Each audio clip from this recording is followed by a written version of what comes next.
Live cities की night bulletin दिन भर बिहार में आपका स्वागत है। मैं हर्षिता सिंह। सबसे पहले आज की सुर्खियों पर एक नजर।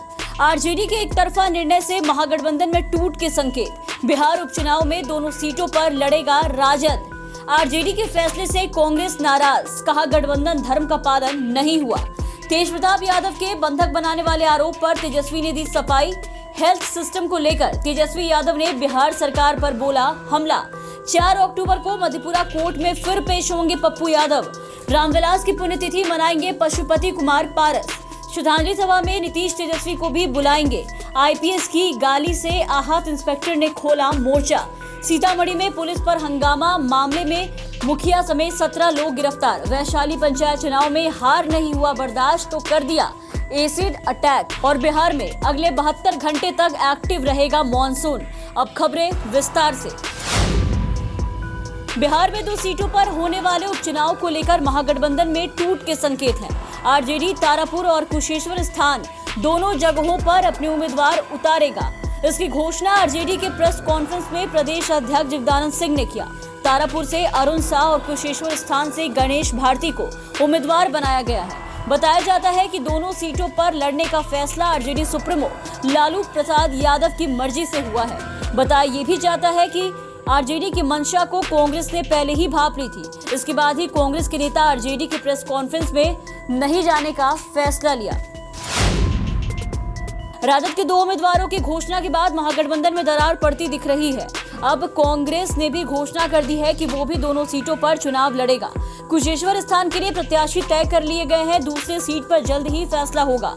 पार्टी के कार्यकारी अध्यक्ष अशोक राम ने कहा कि राजद ने उम्मीदवारों की घोषणा से पहले हमसे कोई राय नहीं ली और गठबंधन धर्म का पालन नहीं किया। उन्होंने कहा कि कल पार्टी के सभी नेता पटना में जुटेंगे। इसके बाद कांग्रेस इस मामले में आधिकारिक घोषणा कर सकती है। फिलहाल पार्टी नेता मामले में मंथन कर रहे हैं।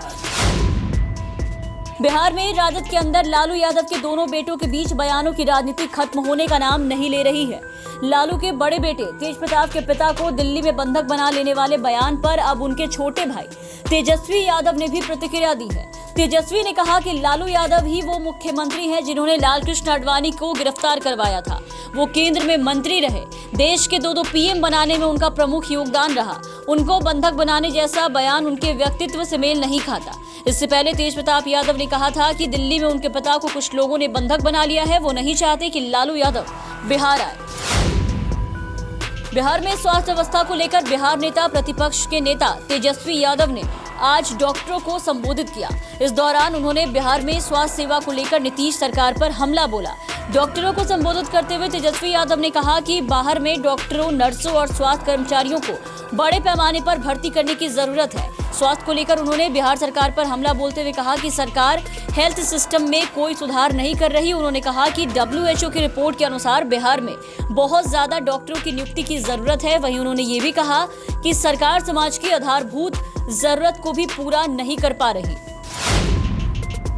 पूर्व सांसद व जाप सुप्रीमो राजेश रंजन और पप्पू यादव को 15 साल पुराने अपहरण के एक मामले की सुनवाई के लिए 4 अक्टूबर को कड़ी सुरक्षा एवं चिकित्सीय देखरेख में मधेपुरा ले जाया जाएगा। वहां उन्हें अपर जिला एवं सत्र न्यायाधीश तृतीय के कोर्ट में पेश किया जाएगा।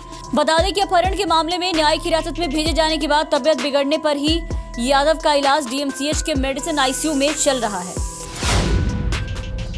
पटना स्थित लोजपा प्रदेश कार्यालय में आगामी 8 अक्टूबर को रामविलास पासवान की पहली पुण्यतिथि मनाई जाएगी। इसे लेकर जोर शोर से तैयारियां हो रही है। बताया जा रहा है कि स्वर्गीय रामविलास पासवान की पुण्यतिथि काफी भव्य तरीके से आयोजित की जाएगी।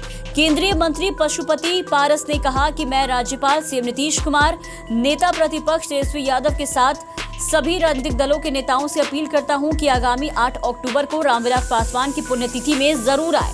पशुपति कुमार पारस ने कहा कि हम लोग NDA का हिस्सा हैं। बिहार में होने वाले उपचुनाव में भी प्रचार करेंगे।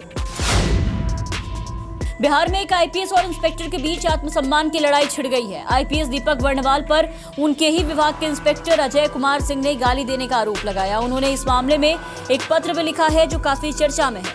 अजय कुमार सिंह ने इसे आत्मसम्मान की लड़ाई बनाते हुए एसपी को खरी खोटी सुनाई। बताया जा रहा है कि किसी आंकड़े को लेकर इंस्पेक्टर एसपी के दफ्तर गए थे। आरोप है कि आंकड़े से नाराज एसपी ने उन्हें बहन लगाकर गाली दे दी। इंस्पेक्टर ने अपने साथ वहां एक और अधिकारी के मौजूद होने का जिक्र किया। वहीं बिहार पुलिस एसोसिएशन ने इस कृत्य को अमर्यादित, निंदनीय और आपराधिक बताया है। और आरोपित एसपी के खिलाफ कार्रवाई की मांग की है। सीतामढ़ी पुलिस ने बड़ी कार्रवाई करते हुए पुलिस पर हमला करने वाले मुखिया समेत 17 लोगों को गिरफ्तार किया। डीजे बचाने से रोकने गई पुलिस पर मुखिया के समर्थकों ने हमला कर दिया। बताते चले कि चुनाव आयोग की ओर से जीत के बाद डीजे और जुलूस निकालने पर रोक का आदेश है। इसी बीच जिले के नानपुर प्रखंड के गौरी गांव में नवनिर्वाचित मुखिया के समर्थकों की ओर से जीत के बाद डीजे बजाते हुए जुलूस निकाला गया। इसी को रोकने के लिए शनिवार को पुलिस पहुंची थी। इस दौरान मुखिया के समर्थकों ने पुलिस पर हमला बोल दिया। पुलिसकर्मियों को दौड़ा कर पीटा। बिहार में जारी पंचायत चुनाव के बीच आपसी रंजिश में हिंसा की खबरें लगातार सामने आ रही हैं। ताजा मामला वैशाली जिले के सदर थाना अंतर्गत अर्रा गांव पंचायत से जुड़ा है। चुनाव हारने के बाद हुए विवाद में एक पक्ष ने दूसरे पक्ष पर एसिड से हमला बोल दिया। इस घटना में एक ही परिवार के 11 लोग घायल हो गए। सभी घायलों को सदर अस्पताल में भर्ती कराया गया है। खास बात यह है कि पंचायत चुनाव के वार्ड सदस्य के लिए अजय भगत और अजीत भगत दोनों खड़े हुए थे, लेकिन दोनों के बीच कड़ी टक्कर होने के बाद दोनों ही हार गए और कोई तीसरा उम्मीदवार जीत गया। इसके बाद अजीत भगत के द्वारा अजय भगत के पूरे परिवार पर एसिड अटैक किया गया। दोनों रिश्ते में चाचा भतीजे बताए जाते हैं। पोस्ट मानसून की वजह से एक बार फिर मौसम विभाग ने अलर्ट जारी किया है। विभाग ने अगले 72 घंटे के लिए तेज हवा के साथ साथ भारी बारिश की संभावना जताते हुए सभी 38 जिलों के लिए अलर्ट जारी किया। इस दौरान आकाशीय बिजली गिरने की भी संभावना जताई गई। मौसम विभाग का कहना है कि पोस्ट मानसून का जो सिस्टम एक्टिव हुआ है उसके प्रभाव से गरज के साथ बारिश और आकाशीय बिजली गिरने की संभावना है। 4 अक्टूबर को बिहार के सुपौल, अररिया, मधेपुरा एवं पूर्णिया में भारी से बहुत भारी बारिश का अलर्ट है। साथ ही मधुबनी, दरभंगा, सहरसा, किशनगंज और कटिहार में भारी वर्षा का पूर्वानुमान है। फिलहाल के लिए इस वीडियो में बस इतना ही। अब बने रहे लाइव सिटीज के साथ। अगर आप हमारे ये वीडियो हमारे YouTube पे देख रहे हैं तो हमारे चैनल को लाइक और सब्सक्राइब करें। साथ ही अगर आप हमारे ये वीडियो हमारे फेसबुक पेज के जरिए देख रहे हैं तो हमारे फेसबुक पेज को लाइक और फॉलो जरूर करें। धन्यवाद।